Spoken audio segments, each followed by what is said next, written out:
যে বারবার যে হত্যাকাণ্ড, অবিচার, অন্যায়, শোষণ, শাসন সব কিছুর মূলে হচ্ছে সৎ এবং যোগ্য দেশপ্রেমিক নেতৃত্ব। এই নেতৃত্ব যতদিন জাতি তার জন্য নির্ধারণ না করবে, তাকে সাফার করতে হবে। 5টি বিষয়ের কথা আমি সেখানে বলে আসছি। সেনাপ্রধান আজকে খুব শক্ত শক্ত কথা বলেছেন।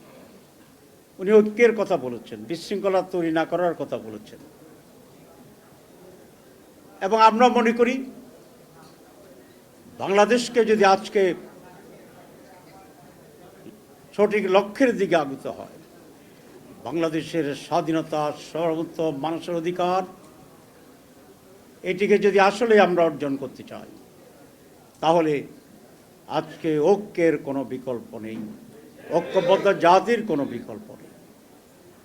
যারা দলের স্বার্থে কাজ করে, নিজের জন্য কাজ করে, দল কানা রাজনীতিকে আজকে আমাদেরকে পরিহার করতে হবে, তাদেরকে এই দেশের জন্য অনুপযোগী ঘোষণা করতে হবে। আজকে প্রয়োজন হচ্ছে নৈতিকতা সম্পন্ন, চরিত্রবান, দেশপ্রেমিক, আত্মত্যাগী নেতৃত্ব, সাহসী নেতৃত্ব। এই জন্য আমি বলে আসছি যে 5টি বিষয়ে আমাদের ঐক্য থাকতে হবে। 1, বাংলাদেশের স্বাধীনতা, সার্বভৌমত্ব। 2, effective democracy, sustainable democracy. 3, fair, participatory, অবাধ, সুষ্ঠু নির্বাচন। 5, দুর্নীতিমুক্ত বাংলাদেশ। 6, নৈতিকতা এবং আলোকিত সমাজ গঠনের প্রক্রিয়া এবং উদ্যোগ। এই কয়েকটি বিষয়ে কারো দ্বিমত করার কোনো সুযোগ নেই প্রকাশ্যে।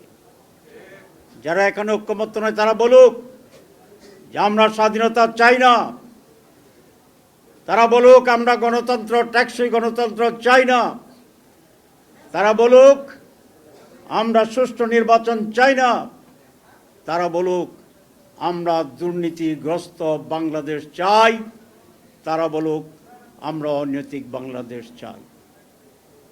এই সাহস যদি বলার না থাকে, তাহলে এই কয়েকটি বিষয়ে সকল দলকে, বুদ্ধিজীবীদেরকে, স্টেক হোল্ডার্সদেরকে আজ একই প্ল্যাটফর্মে এসে জাতির কাছে অঙ্গীকার করার জন্য আমি আহ্বান জানাচ্ছি।